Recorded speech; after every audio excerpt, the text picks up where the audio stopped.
This is the Sports Porch Philadelphia. Flyers, Eagles, Sixers, Phillies. With your hosts, the Grand Schwabini, Rube, and me, your technical director. Come on, Philly. Let's get down to a little bit of Philly love. The Sports Porch starts now.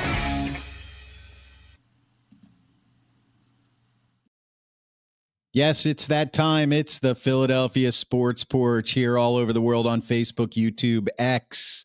And of course, I'm going to drop the podcast right after the show on the iHeartRadio app, Apple Podcast, Spotify, or anywhere you get your freaking podcast. Victory Monday. It is. It's a Victory Monday. Thanks for being here. Don't forget, you can follow the Sports Porch Philadelphia on YouTube at Philadelphia Sports Porch. I know, Rube, you've been, blasting that link out there for everybody, so maybe we'll pick up a subscriber or two. But I'm your technical director. I'm Chris. Across from me in the studio is the Grand Schwabini. And of course, coming from parts unknown outside of Austin, Texas, is Rube. Howdy.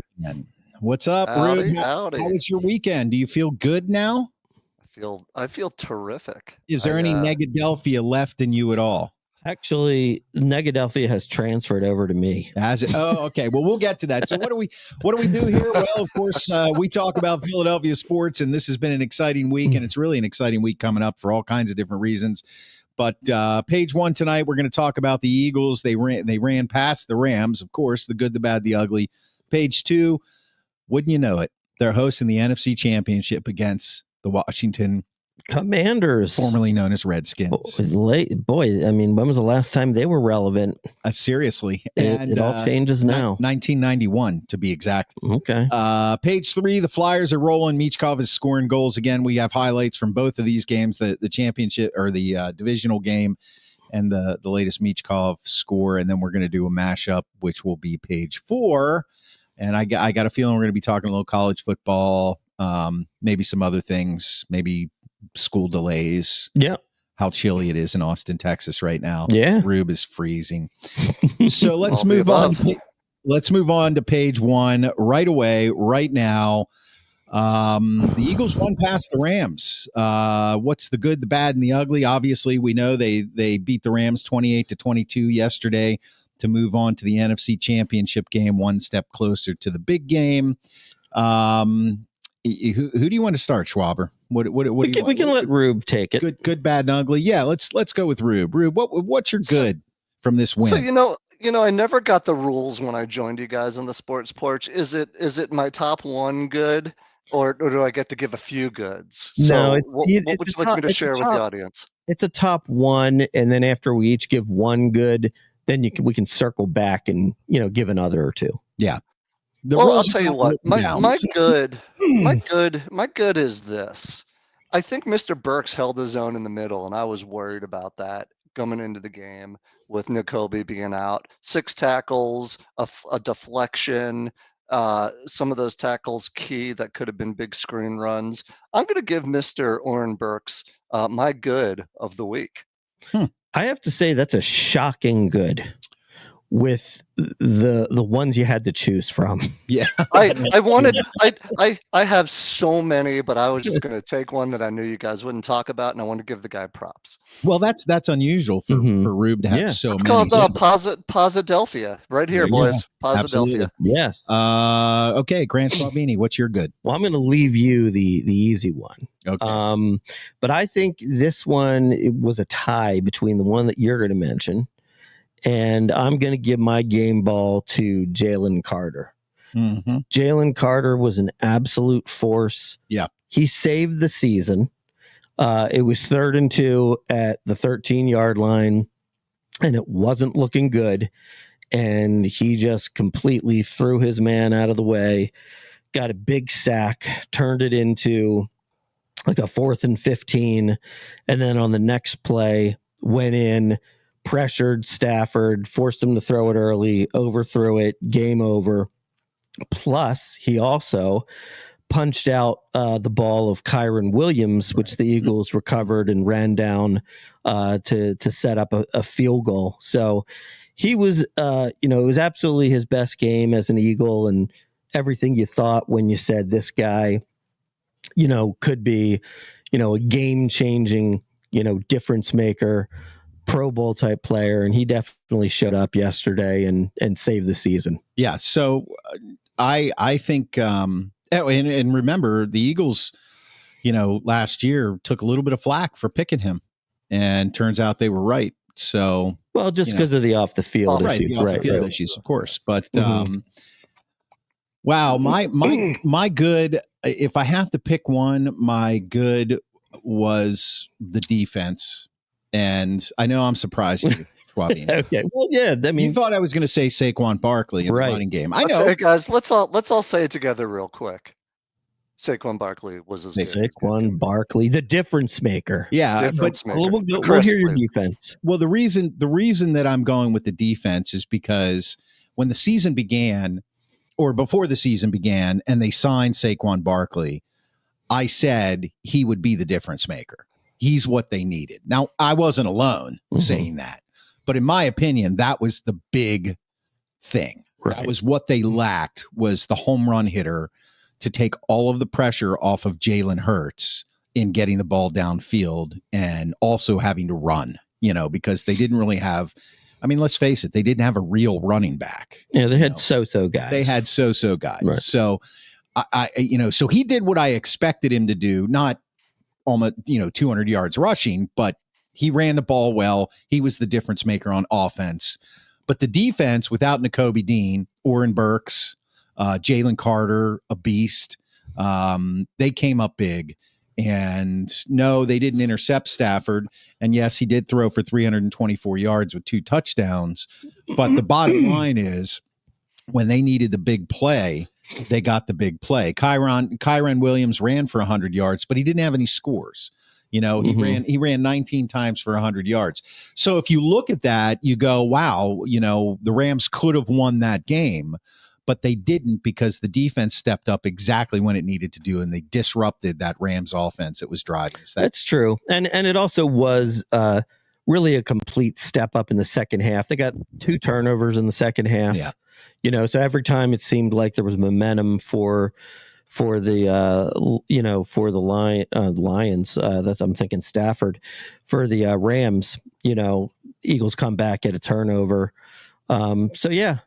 Yeah, and Amy May loves Saquon Barkley. Greatest mistake ever for the Giants. I don't know. The Giants have made a lot of mistakes over the years. I mean, he's a pretty that one may be the greatest. The Amy may be right. And I'll tell you what, to expand upon your defense comment, technical director.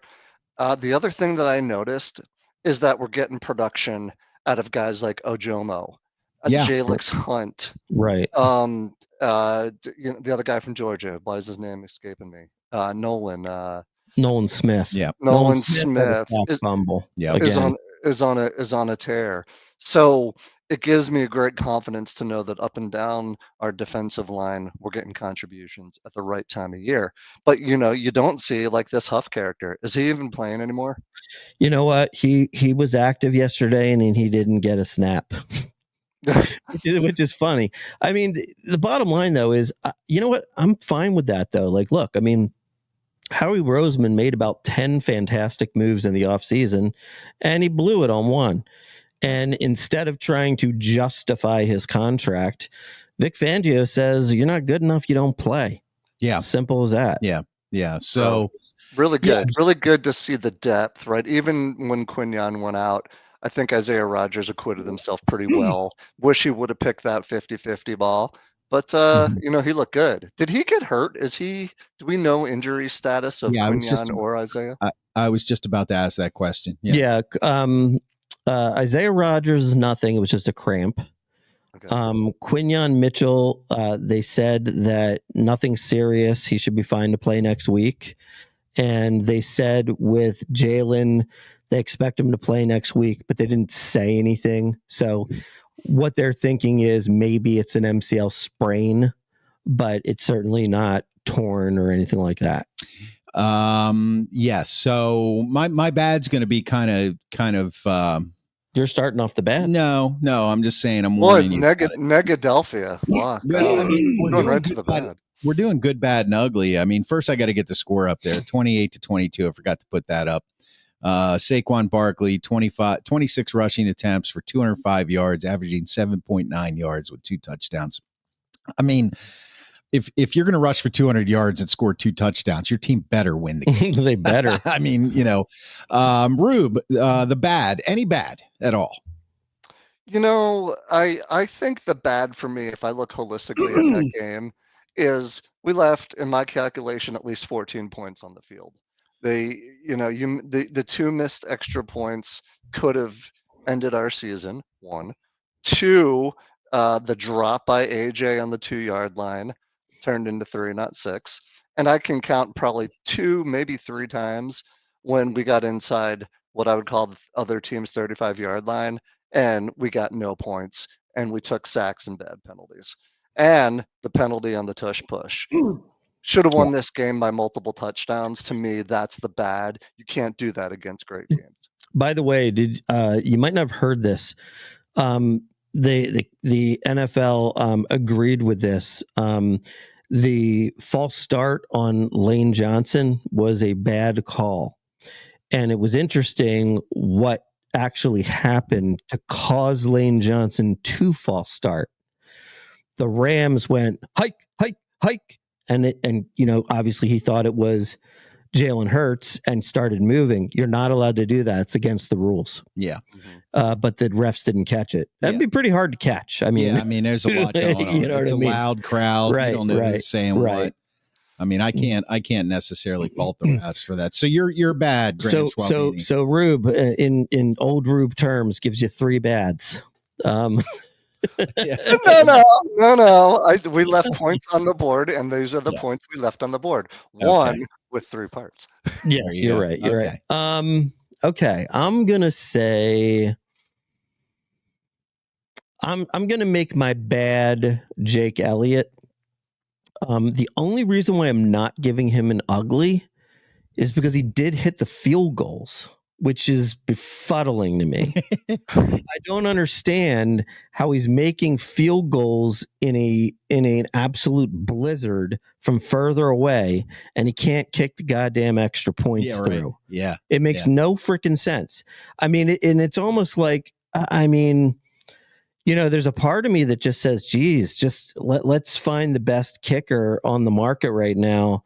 Let's just stash Jake for next year, and let's go with some other kicker who can make a goddamn extra point. But then on the flip side of that is Jake Elliott now, because he did make all 3 of his field goals, is now 22 of 22 lifetime kicking field goals in the playoffs. Yeah. So, I mean, like, what are you going to do? Like, you're going to get rid of him? I mean, I don't know, man. It's just, I'm kind of wondering, is it just mental on these extra points? It just seems like he's pushing it. Is it execution, Grant Schwabini? Is it execution? Did you notice like bad snap, bad hold, weather? No, and actually, what they were talking after the game that the punter, who's our holder, Braden Mann, did like an exceptional job holding the ball. Like apparently there were some of those field goals. I wasn't. There was hard that almost got away from it. There was some were hard to see, but he really made some good placements with those. So no, it's just it's an off year. It's just an off year for him. It's same thing happened to Boswell one year, and they almost gave up on Boswell, and then came back the next year and started putting everything through again. Yeah, I imagine that's probably what's going to happen with Jake. But I mean, at what point do you just say, geez, like, I mean, if they would have lost this game because of 2 missed extra points, even 1, I mean, that would have been just so dreadful. After the first touchdown with Jalen Hurts running in, I texted Mark and I said, "What do you think, Mark? Lose by 1?" Right. Why? See, you guys call me Negadelphia. Come on. To which I did not respond. And to which, by the way, we do have a highlight we're going to watch right now. Opportunities for Saquon. Hurts this time, pulls it and keeps it and takes off for the first down. Through a tackle, and Hurts on the run. He might go. Jalen Hurts, touchdown, Philadelphia. So that was Jalen Hurts, that first touchdown, 44 yards. So let's talk now that we saw that from Jalen Hurts here. Can I get to my bad? Can we do that? Sure. Yeah, and then we get thanks, Schwaber. My bad. I don't know how popular this is going to be, but my bad was the passing game. When you have Saquon Barkley and the offensive line is opening up holes for this guy, and he's running at 50 yards at a clip and scoring 2 touchdowns, you don't really need a passing game. And Hurts was 15 to 20 with no interceptions, but he had no passing touchdowns. And he only passed for 128 yards. Dallas Goedert led the team with 4 receptions for 56 yards. A.J. Brown, 2 receptions on 14 yards. He did have 7 targets. So they were trying to get the ball down. Well, he blew it. I mean, he had a touchdown in his hands. Yeah. He actually caught the ball. Yeah. And then lost it as he was trying to transfer it to run with it. Right. But you got to make that catch, man. Yeah. Come on, A.J. Brown. Well, here's the thing that I'm saying is that you're going to have to bring that passing game to the championship game, because if I agree, and we'll talk about this when we get the keys to the game, but I think the passing game against the Commanders is going to be key as far as victory goes. So that's my bad. Well, let me respond to your bad. Okay. So I'm going to give you the stats in terms of total yards, passing and rushing, touchdowns, and turnovers for these quarterbacks. Right. Hurts, 198 total yards, 1 touchdown, no turnovers. Mahomes, 191 total yards, 1 touchdown, no turnovers. Allen, 147 total yards, 2 touchdowns, no turnovers. Why is it the only person we're questioning is Jalen Hurts? Okay. Well, what did Daniels have? Well, Daniels is the exception. Right. He had a great game. Right. But, one thing I will tell you is that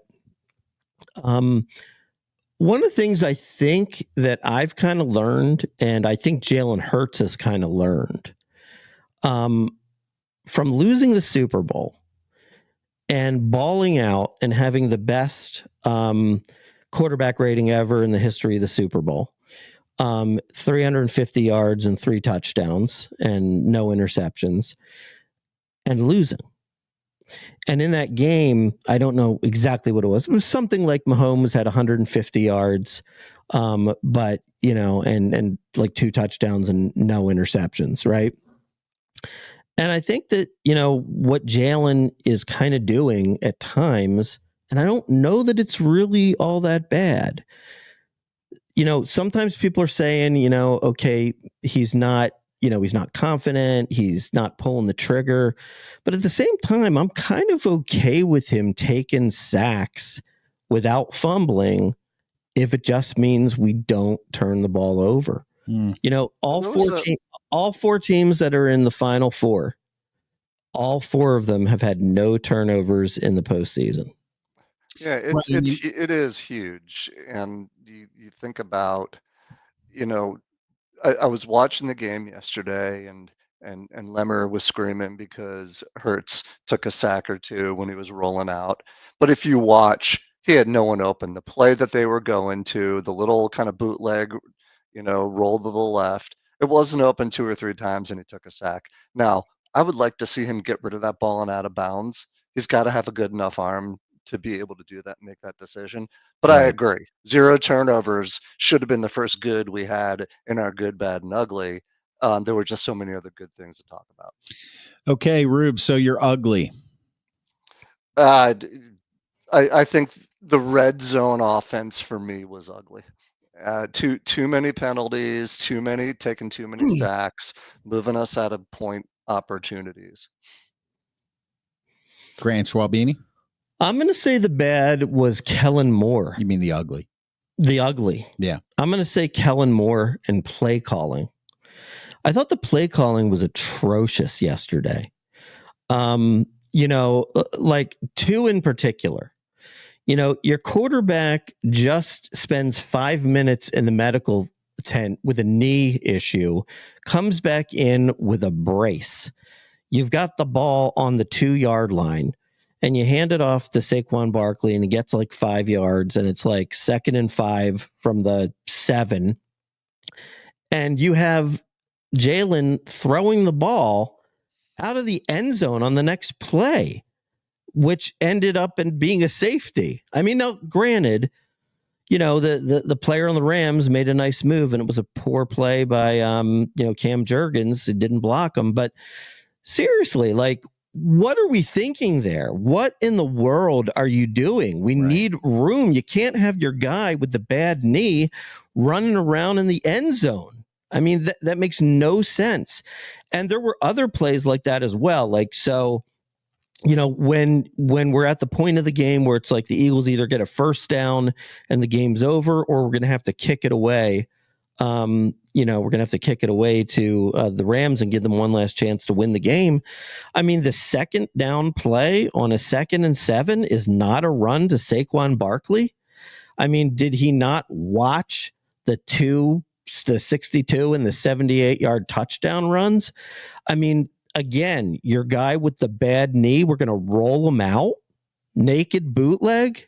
I mean, what the hell was he doing? He was thinking about his interview with Jerry Jones yesterday. Coach of the Dallas Cowboys. I mean, his play calling, honestly, I just thought sucked. And the other thing I would say too is, another reason why when you have games when Jalen takes a fair amount of sacks, it's also because they abandon the short passing game, and every play has got to take so long to develop all the way downfield, and it's just kind of like, hey, look, I mean, look at the conditions. The offensive line, probably other than run blocking, probably had their worst game as pass defenders. I'm sure part of it has to do with they don't have good footing. Let's shorten it up and let's just make it a little bit easier. I mean, like the two screens we had, Mark, worked really well. The one out to the right, that was like 3rd and long, that went to Saquon, and then the one that got called back. And it seems like this is problematic. Is every time we run like a tight end screen, we got an illegal man downfield, and I just don't know why we can't get that right. But I would agree with you. We need more. We've got playmakers. Put them in space. Give them the ball and let them run, as opposed to trying to make these long out throws. Right. I mean, I thought the play calling sucked. I mean, really, what do you really think? Yeah. It sucked. My ugly was Jake Elliott missing extra points. Yeah. Sooner or later, that's going to come back to haunt you.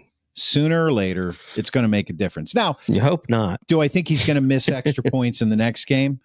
Normally, I would say no, but it seems to be such an issue for him that it's kind of like, is it in his psyche now? Just like you said, I mean, why is it that he can kick a 45-yard field goal in a blazing snowstorm, but in the same snowstorm, he can't just boot 120 yards through the uprights? So, but that was my ugly. That was my ugly. Sure. I don't think that, I as far as the play calling goes, I agree with you when it comes to after Hurts went down with a possible knee injury. But I don't think the play calling was that bad. I worry more about, how they're going to, get this passing game is going to have to get going to beat the Commanders, who can put up a lot of points, and eventually, if they move on to the Super Bowl, either playing the Bills or the Chiefs, you're going to have to score points. I don't see this defensive game. Well, let me ask you a question though, guys. Here's my question of the day. Are you okay with Hurts being a game manager? Absolutely. Doesn't sound like Chris is, though. It's not that I'm not okay with him being a game manager. It's that it seems like lately that Barkley is great, but he's I don't want to say this because I feel like this is possible. It's very possible you're not going to be able to ride his back the whole way to the Super Bowl. At some point, your offense is going to have to become more than one-dimensional. And the way I see it right now is, now you could argue that with Jalen Hurts running that 44-yard touchdown, which if his knee is hurt, is probably not going to happen again, at least this year. You could argue there's another threat there, but what I'm saying is right now they're one dimensional, and let's move on. Let's move on to page 2, because I think this leads us right into this discussion. What are the keys to victory? Eagles to host the NFC Championship game versus the Commanders. And remember, right after the show here, this is a Philadelphia Sports Porch. I'm going to drop the show into a podcast on the Apple Podcast, Spotify, or anywhere you get your friggin' podcasts. And you can follow us, of course, at Philadelphia Sports Porch. So page 2, keys to victory. I'm just going to start because I was on a roll there. I think that passing game is going to have to be part of it. I think Dallas Goedert is going to have to be a big part of it. And I think A.J. Brown is going to have to show up. Devontae Smith is a nice distraction from A.J. Brown. But the Commanders, in my opinion, they're going to play the Bill Belichick game. Dan Quinn is a defensive-minded coach. They're going to stack the box. They're going to say, here's how we beat the Eagles. We have to shut down Saquon Barkley. Can they do it? The answer is yes, they can. Any team can do it. The issue is, are they successful? And if that passing game is they're stacking guys in the box, and now you have the middle of the field open. So you have to get those slant, Devontae Smith, you got to run those slant patterns. A.J. Brown has to get the ball in his hands. You got to back those linebackers, and they do have a good defensive line. You've got to be able to back them up and slow them down, and now you can go to Barkley. I see Barkley as being a late game addition to the game plan if the game is tied or they have a small lead, and now he's going to break their back. If they're able to contain Barkley, that's going to be the real issue as far as my keys to victory. As far as on defense, look, the Eagles have, top 5 defense in the NFL. The Commanders are one of the top scoring offenses in the NFL. If everything follows to suit, and the Commanders, this is the way I see it. If the Commanders score 45 points, they're winning this game, because the Eagles are not going to score 46. So on defense, they have got to figure out, they've got to basically shut down everybody else but Jaden Daniels, which I think they can do. Well, if they're the number one defense and they give up 45 points, they deserve to lose. Well, yeah, exactly. So but that's me. Those are my keys to the game. Grant Schwabini, how about you? Well, I would agree with you. In that I do think that they're going to have to do more if they want to win the Super Bowl. Right. There's no doubt about that. Right.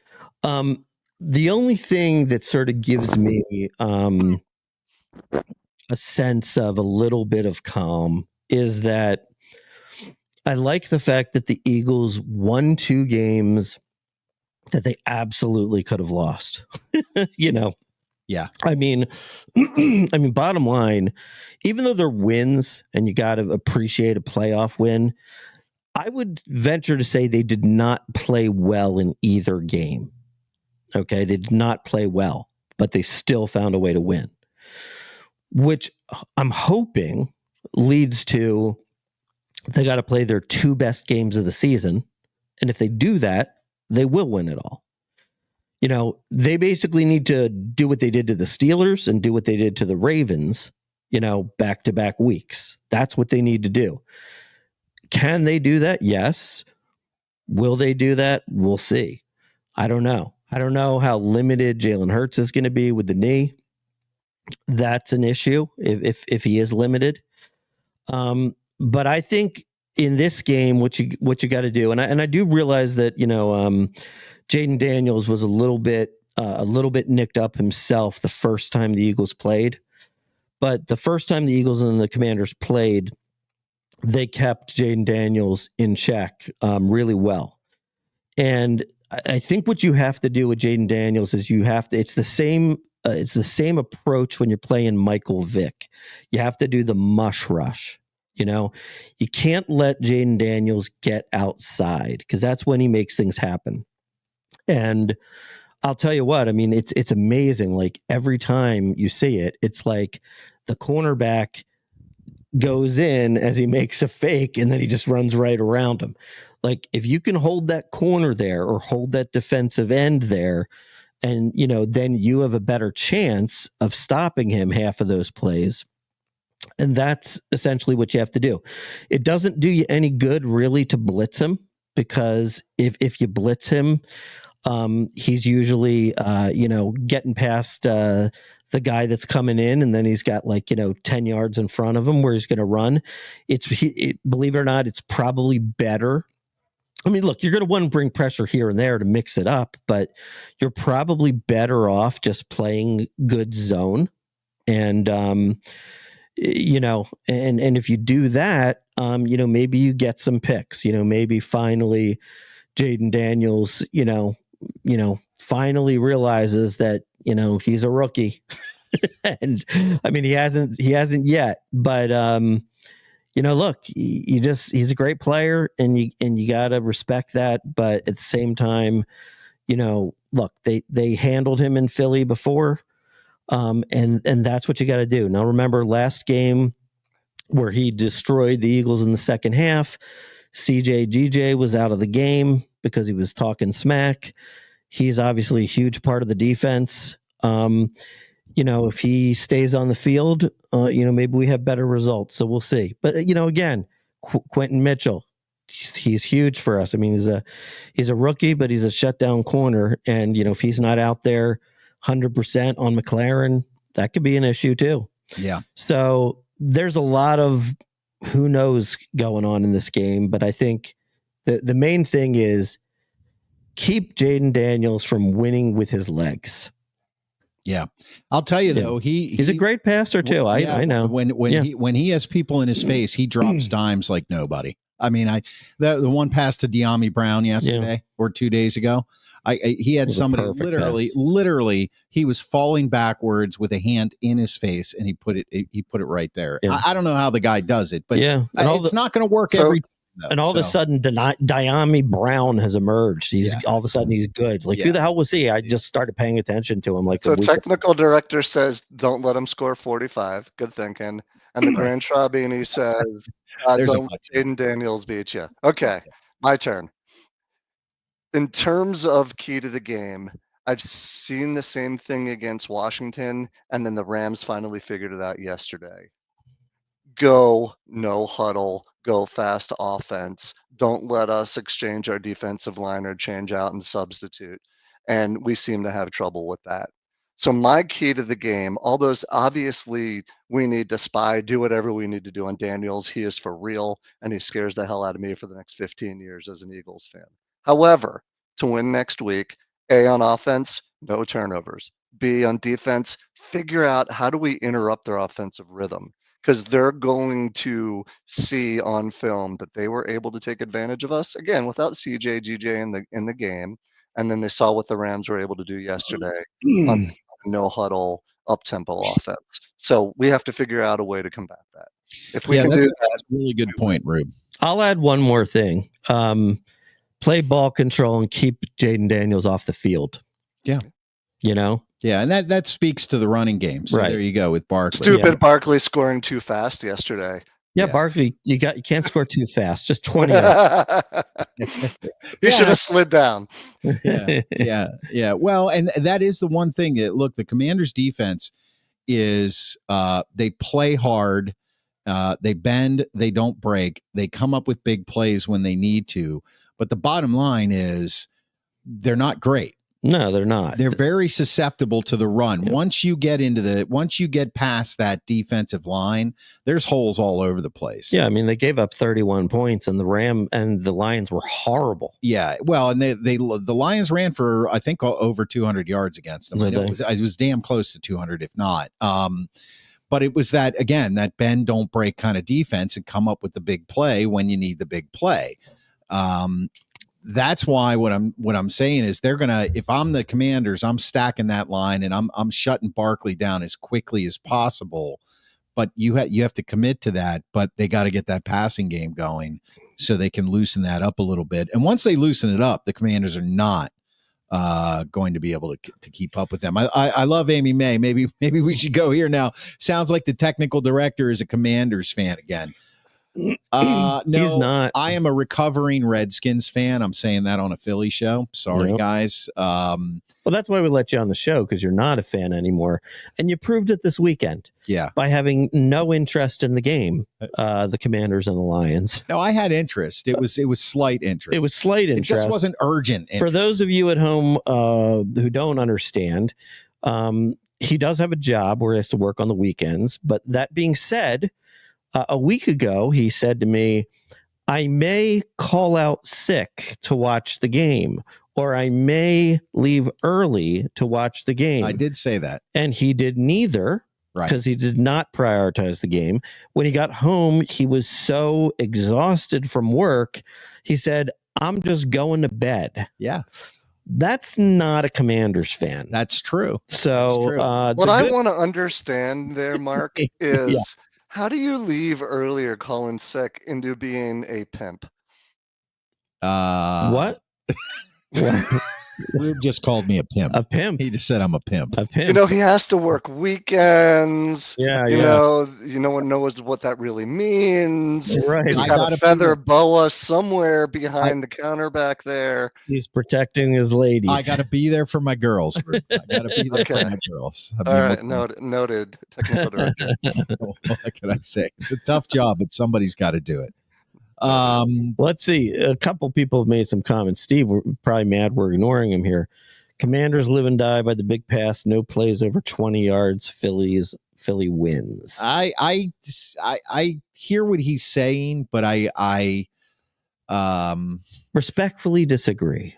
Well, no, he's got a point in that they do seem to get big passes. But for example, that McLaurin touchdown, that was basically a wide receiver screen. Right. It was just McLaurin took that ball 59 yards. So, yep. Yeah, he's got a point, but I will say if they don't get any plays at all over 20 yards, it's probably going to be tough for them. Steve playing the Grand Schwalbini. Yeah. The Commanders will score less than 30. He's just trying to get me going. And if it was the Redskins, then I'd probably have something to say. Here's one that's more appropriate for our show. Let's get right down to it. Who would you rather play in the Super Bowl, the Bills or the Chiefs? So let's go there before we move. Okay. How about it? I don't want to have that conversation. That kind of let's do it. That feels very jinxy to me. Yeah. Well, let's be honest. We absolutely have nothing to do with the outcome. That's true. Zero. Yeah. Not unless we decide to take matters into our own hands. Right. Words I probably shouldn't say on social media. Right. I would okay, I'll start since Rube's having issues with this. Mm-hmm. You guys, I don't know how you're going to feel about this, but I would rather play the Chiefs. I would rather play the Chiefs because I feel like the Chiefs are first of all been there, done that. I understand the statistics. Their defense is pretty good this year. Spagnuolo is a great coordinator. But I feel like the Eagles have a score to settle with them. I feel like Hurts has a score to settle with them. And I feel like at some point they are not going to win these games. Now, we could talk all we want about the refs calling the game for them and all the memes of the refs in Chiefs uniforms and stuff like that. But the bottom line is that the Bills, to me, are going to be a team that with Josh Allen are going to be a much harder team to play if they make the Super Bowl. I mean, it's not an X's and O's things for me. It's more of a gut feel. Well, I think the reality is that it's going to be hard either way. I think that whoever the Eagles have to play, to be honest, I think they're going to be the underdog. And probably. And, I guess I would take my chances with the Bills. Mm-hmm. The Bills, they haven't quite done it yet. I look at the Bills and I say they have Josh Allen, who's incredible, and their running back is pretty darn good. But, I mean, I don't see a lot of weapons on the outside, whereas with the Chiefs, I mean, it seems like they've got a ton of weapons. I mean, they got Hollywood's back. They got two good running backs. They got Pacheco and Hunt. They've got Kelsey, who kills everybody, including the Eagles in the Super Bowl 2 years ago. They've got good receivers. I mean, like their worst receivers, like DeAndre Hopkins, like they've got Hollywood Brown out there. I'm sure by then they'll have Mecole Hardman back who can run by everybody. And then they got that speedy Xavier Worthy. I just feel like they've got, and of course you got the best quarterback on the planet, right, in Patrick Mahomes. Right. So, and their strength is their defense. Yeah, you're right. So I think you gotta hope for the Bills, and then just kind of hope that the Bills' magical season, comes to an end and they remain Super Bowl winless. Rube? Or do you just not want to jinx them? You don't want to go there at all? I mean, I'm happy to go there. Okay. Here's what I would say. I think I think I'd rather have the Bills. Part of my argument over the past couple weeks was, I think it's time Minnesota, this is their year. And what happened? Minnesota was Minnesota, and they blew it. There was another team, I forget who it was. The Chiefs don't blow it. The Bills historically have. I agree, they don't have the weapons and not as good a defense as the Chiefs do. If I would have my druthers, it would be them. However, listen, to be the champs, you got to beat them. And that's what the Eagles did with the Patriots. We lost 1 and 1-1. So I think it would be more satisfying if we beat the Chiefs. If we get there. Yeah, if we get there. And that's a big if. I mean, I'll tell you what, we remember in the first round, we said, who would you rather want to play? What was it? The Commanders or the Packers? Mm-hmm. And we both said the Commanders. I think with what we know now, I would not have said the Commanders. And I said the Packers. Right. I said the Packers. Right. Because to be honest, back then I was pretty sure if they played the Commanders, the Eagles were winning. Right now, I would not say I'm sure. Right. I would say that I do think that the Eagles have a better team, but I would say it's still very close. I would say it's I think the Eagles have a 60% chance of winning. There you go. I think the line was 5.5 last night. I think I'm looking at it right now. It's still 5.5. Eagles minus 5.5. Yeah. I mean, this game once again is a toss up when it comes to that, because it's a division rivalry. Mm-hmm. And on top of that, it happens to be the NFC Championship game, which, by the way, I invited the Grand Schwabini down to my man cave so that we could celebrate our 35 years of friendship by having by watching the Commanders and the Eagles in the NFC Championship game, the culmination of years and years and years, of head-to-head bullshit that we had to go through in college when they were the Redskins and the Eagles, me living in Philly with him. And he turned me down. And you mean the Grand Schwabini didn't want to spend one-on-one time with you in your man cave? He's not right, but he's not up to the challenge. He can't face the possibility of sitting down here, and because it's just too stressful. Exactly. I gotta be honest. Stressful. For whatever reason, the Packers game, for some reason, I just really never thought that they were going to lose, but this game, when Saquon Barkley runs that 78-yard touchdown in, I was sure they were winning. And then when Elliott missed that extra point, I said, uh-oh. And then I said, watch what's going to happen. They're going to play prevent. They're going to go down. They're going to score right away. They did. And when they had the ball, I'd say after the Puka Nacua catch, that put him at the 20 or something, yeah. I was sure they were going to lose. Hence why Jalen Carter got your game ball. I'm extending my hospitality. I mean, you would think after all these years, he'd be like, yeah, let's watch it together. Especially considering the fact that, like, for me, you're not even a fan anymore. For me, if the Commanders win, there's a tiny little spark in me that's saying, it's like kind of pulling me back in. You're pulling me back in, but it's not going to ruin my week. It's just not. So, Amy May, I had to watch the Eagles game in the bedroom because Mark was so stressed in the living room. What was he doing? Dropping F-bombs? Damn it. Damn it. Hey, Moneybags Maserati Klein, are you gonna fly in your friend from Texas to watch the game, or even me? Yeah, I'll rent a purple Maserati for you. Nice. You can drive up as the Penguin. It's going to be a little snowy. I don't know if that I can. Yeah, it's all-wheel drive, dude. My car handles fantastic in the snow. To be honest, I'm tired. I'm stressed right now talking about the Eagles. This is gonna actually, if I think about it, this is going to be the best Eagles Commanders game I've ever watched in my life because, like, I don't care. I don't really care if the Commanders win or lose. If the Eagles win, we have a lot to talk about on the show. And if the Commanders win, it's like, oh my God, I'm going to watch a Super Bowl for the Washington franchise. I grew up can you understand my confusion in that? I don't know what to do with it. I don't know what to do with it.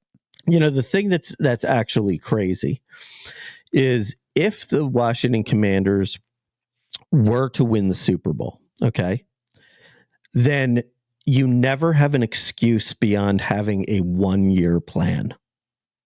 You can do it in 1 year. Yeah, that's true for any other team. Yeah. You just need to hit rock bottom, get the right quarterback, the right coach, and you can do it in 1 year. Actually, that's a really good point you're bringing up. Regardless of the franchise scenario. Right. You're kind of already proven the point because now you're one game away from the Super Bowl. Well, and that's what the Eagles did when they won the Super Bowl. That was a 2-year plan. Yeah. Andy Reid bottomed out at 4-12. Then they got Carson Wentz, who, remember, at a time was good. Right. And they had 1 year. They went 6-10 or 7-9 with Carson Wentz. And then the next year they went all the way and won the Super Bowl. Yep. 2-year plan. Yep. So, I mean, this would be the most outrageous of all, a 1-year plan. It would. Yeah. All right, guys. Yep. Well, Mashup. I'm sure we'll have plenty more to talk about. Now, I got a couple highlights you gave me. I want to get them in there. So let's take a look at this Barkley. Wide open. You keep running. At 118 yards and adding to it. There goes Barkley into the clear through the snow all the way home. He's hit another home run against the Rams, and this one might send them to the championship game.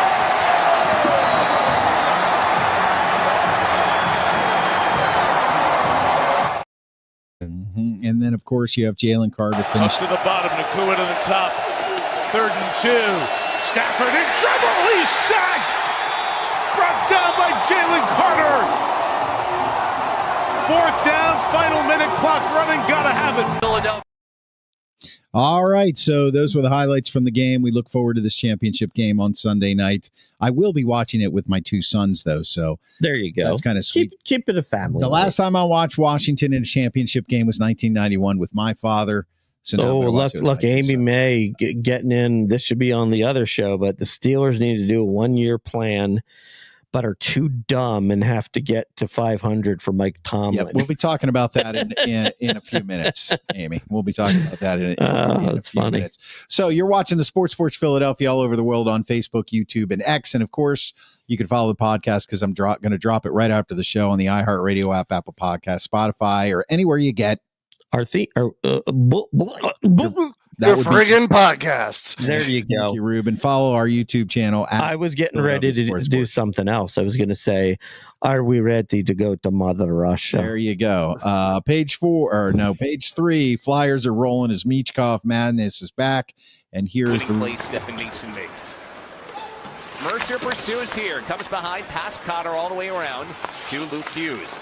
His pass was well read by Couturier. Now it springs Matvei Michkov. Here he comes. He shoots. He scores. Flyers turn a turnover into a goal. It's Michkov's 14th of the year. To his partner, Yeah, he's having a pretty good year, and that was against the Devils. So yeah, big win against the Devils, 3-1 victory. The big thing here is that Urson looks like he's finally got himself right, battling through the injuries. He's been very good in the past several games. I think we're like 3-0-1 in our last 4, something like that. So they're playing some good puck. Yeah. Rube? Yeah. The problem is everyone else in that division is playing good puck as well, and so we're still third from the bottom. However, I like to see it. It's been good, but Michkov, great discussion. But listen, I don't think Konechny is getting enough credit. Oh yeah, he's amazing for what he's doing. And what really took it home for me was when was it against the Islanders or was it against the Blue Jackets where Puller got cheap shotted by that guy in front of the net. Did you see that hit? I don't think so. Oh yeah, we got to go find it and show it. But essentially, one of their who was it? I think it was the Islanders took a cheap shot at Poling. Is that his name? Ryan Poling. Paling. And does Ruby Konechny Yeah. Konechny, that's probably the smallest guy, but the toughest guy on our team, went after the other guy. And this guy's scoring goals. He's assisting. He's got a ton of points, and he's being patient as this team grows around him. And the other guy who's really impressing is Noah Cates, is playing great hockey. So it's nice to see some of these young guys. Like Farabee, I don't know. Frost, I don't know. Cates has been good. Drysdale's been playing better. Michkov is good. Konechny's good. You know what you get from Couturier. The goaltending seems to be a little bit better lately. So we're gonna have to we'll have to see how this plays over time. But, so I'm becoming a really big Konechny fan. Yeah, Konechny, 47 games played, 21 goals, 33 assists, 54 points, and a +2. So well over a point per game. He's having an all-star year, no doubt.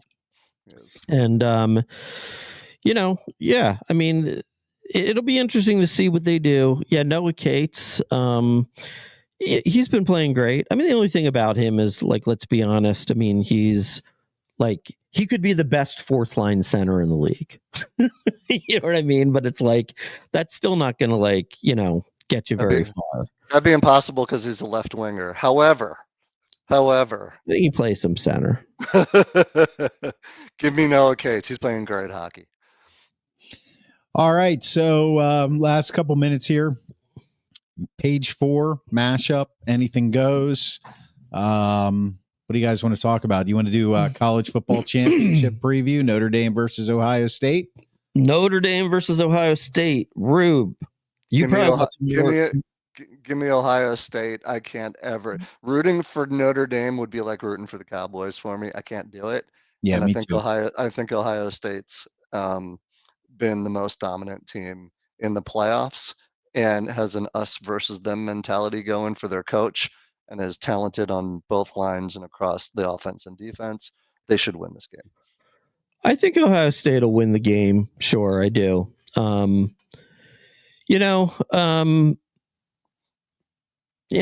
line is they just got more NFL talent on their team, and to be honest, I mean, even though Penn State is kind of a little bit of a joke team, sorry, Penn State fans, they really didn't belong to be there. I mean, they beat 2 teams that didn't belong to be in the tournament, but still, Penn State was really playing better than them in that game through halftime, and Notre Dame did will themselves to that victory. So there is a little something about Notre Dame just maybe having kind of that destiny, that kind of magic. That luck of the Irish, if you will. The luck of the Irish leprechauns running around. That's what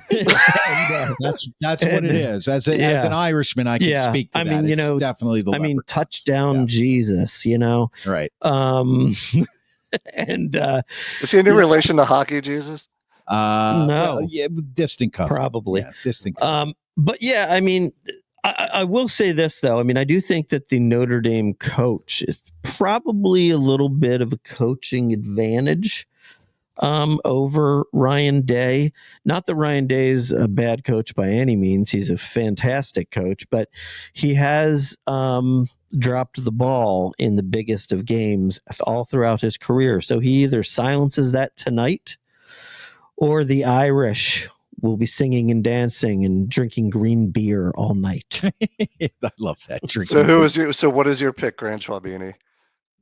Ohio State 55-3. Oh, wow. No, I'll say Ohio State. I think they'll win 38-24. Yeah, I think Ohio State's going to win. I mean, Notre Dame does have a top 10 defense. Mm-hmm. But I just think Ohio State is way too much energy and way too many weapons. Mm-hmm. You know, and I think they're going to roll over them. I mean, and I'm like Rube. I was a Penn State fan. I hated Notre Dame, you know, in the 70s and the 80s. Couldn't stand them. And the other thing, sorry guys, if you're watching, I hated people who went to Notre Dame. And because it was almost like every time they entered a room, instead of like, you're in a business luncheon or something, people would, or I love this one. I was in a fantasy football league with my old friend Charles, and it was a bunch of attorneys. It was this law firm and then a couple other guys. And we were like the couple other guys. And they would always have at a local bar. They would rent out the top room, and you'd walk in, and the guys would come in, and they'd be like, Charles would be like, "This is my friend Chris," and the guy would be like, "I'm Brad, Notre Dame." Like I fucking care, you know? Like it's first out of their mouth, you know, as if like I should kowtow down to you. So I that whole mystique of Notre Dame to me was just like. I don't like it at all. I did love the movie Rudy. Yeah, I didn't even watch that movie because it had to do with Notre Dame. You've missed out. I will never watch that movie. You've missed out. I don't, anything with Notre Dame on it, I do not believe I've missed Rudy's got so much heart. Yeah. Right. So much heart. Yep. Hi, I'm Rudy, Notre Dame. Yep. Yeah. Okay. Well, hey, I'm Rudy. Hey, listen. I'm on the football team. All right. What do we got going on? Well, hopefully next week. Hopefully next week we'll be talking Super Bowl. We're talking about this right here. And the Birds are on the winning end of it. Yes, I did say that. Yes, I did. Do you think the Birds are going to win? I do think the Birds. You do think? Yeah, I do. Okay. I do. Okay. All right. This has been the Sports Porch Philadelphia. You've been watching, if you're watching live, all over the world on Facebook, YouTube, and X. And, of course, I'm going to drop the podcast right after the show on the iHeartRadio app, Apple Podcast, Spotify, or anywhere you get your flippin' podcast. That's right. Anywhere you get your flippin' podcasts. And you can always follow us on YouTube. We're live every Monday night, 6 p.m. Eastern Time. YouTube at Philadelphia Sports Porch. Good Amy May with a little mention here. So. All right. For the Grand Schwabini, for Rube, I am your technical director. And that's right, kids. I am out. Peace out. See you next week. Jablonsk.